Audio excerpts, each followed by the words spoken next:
DJ Swish finally speak out what happened at the Lekki Tollgate.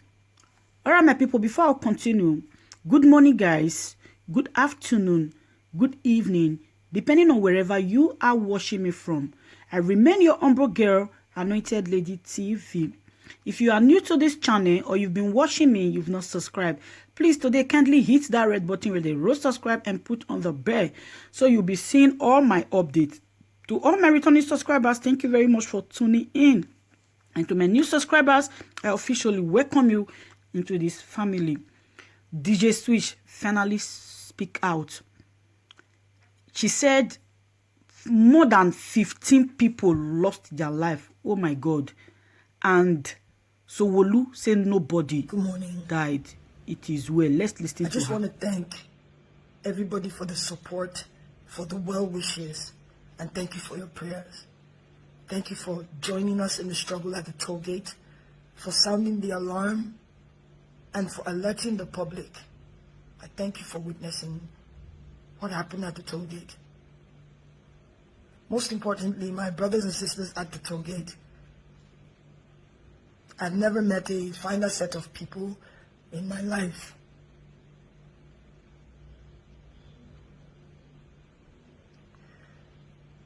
I'm sorry I haven't said anything in a couple of days. I didn't realize I'd sustained some injuries, and I had to get treated for that.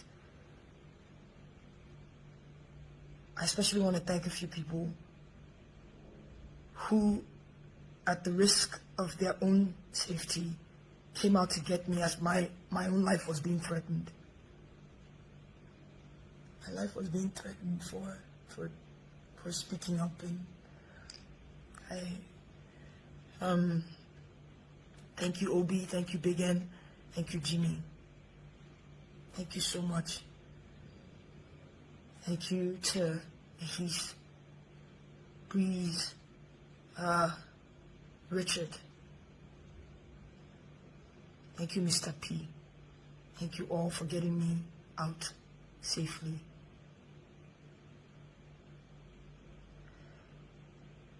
I don't want to talk too much. I just want to clear a few things that I've been seeing online. To our leaders, I urge you, please, do not minimize the suffering of families. Do not insult the grief. Do not insult the grief of Nigerians. Do not insult the intelligence of Nigerians. Do not insult the pain that families are facing. People were falling left and right. Yes, there were soldiers there. Another part that people are not really talking about, the police also came. The SARS people were talking about, they also came. Some maybe 40-45 minutes after the soldiers left. We were tear gassed. Tear gas is like pepper, right? It's like coconut pepper mixed with acid. It's like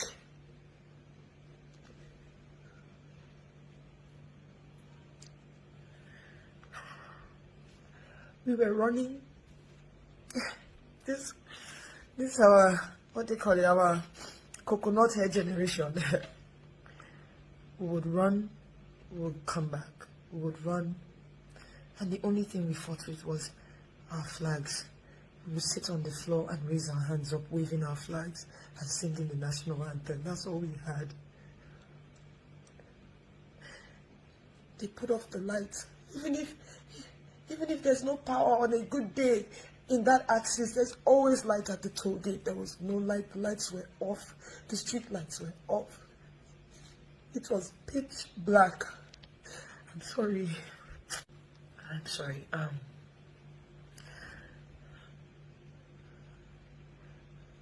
A boy jumped on me and was shouting, "Cover her, cover her."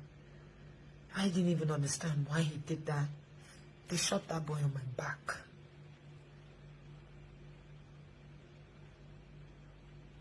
I fell, and while the soldiers were trying to pick their shells, we were running around and picking their shells too because we wanted proof. These are some of the shells we picked. These are some of the shells we picked. This one I call my own because this landed right next to my ear. This one was one we took out from someone's lap.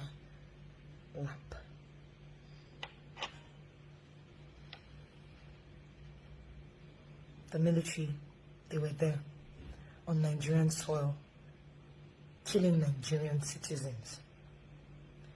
The police and the SARS-like people came doing the same thing, aiming and shooting. Aiming, not, they were pointing the gun at us and shooting live bullets. Who takes live bullets to protest? Who does that? So to our leaders, please, I urge you to please not insult the intelligence of Nigerians and the families. Something I think about now in hindsight, just I wish we hadn't done it, but we carried dead bodies and dropped at the feet of the soldiers so that they could see what they did to us. When I asked the unit commander or something, why are you killing us? I wish we didn't do that. I wish we kept the bodies because they ended up throwing the bodies in their van. This was up until the next day, the next morning. Anyway, I wanna thank Mr. Ola, who is the manager of Vodik Hospital. Vodik just now. Thank you for, I'm sorry we put you in harm's way, but thank you for letting us into your facility and treating our brave Nigerians. Thank you to Life Point Church for giving us refuge.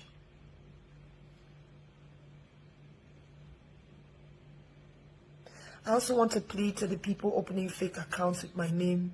Please, it's already hard as it is. People risk their lives to get me out of my place, the place I call my home. Please, stop saying things you don't know. I understand things are hard. I understand things are difficult.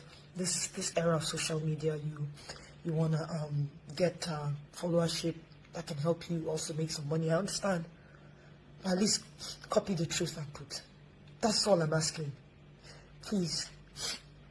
I never said 78 people died. I don't know that. What I do know is as of when I was doing the live, 7 people had died. When my phone died, when my battery died, we had counted about 15 people. I don't know if it was more than that. We had a lot of people that had stray bullet wounds, gunshot wounds, and all that. 78 people, I don't know where you got that information from. I saw another one that said my cousin died. That's not true. Please, I will do my best to put my, I'm not very active on a lot of my pages, but I'll do my best to put all my handles in the caption so that you know which one is real. So if you open the page, you want to use my name, no, yeah, just say the truth, please. You're putting more people in trouble, please. When you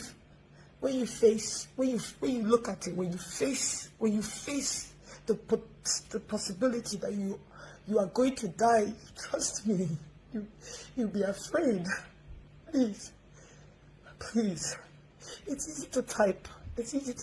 I get it. But please just do your best to, I'm sorry. Please do your best to just at least get the factual story. People did die. It wasn't photoshopped.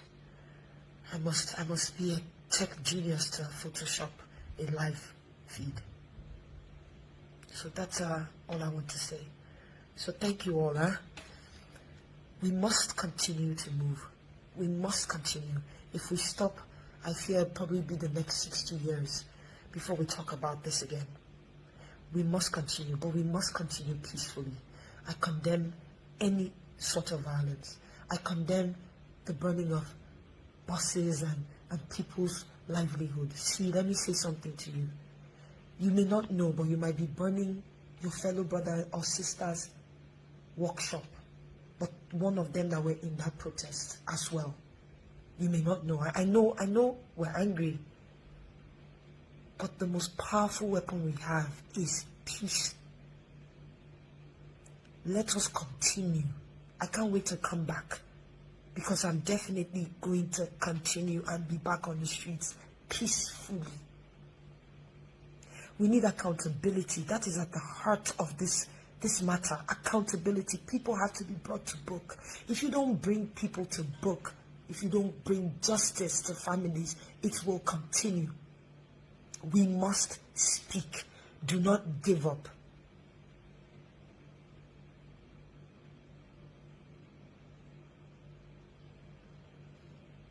Don't give up.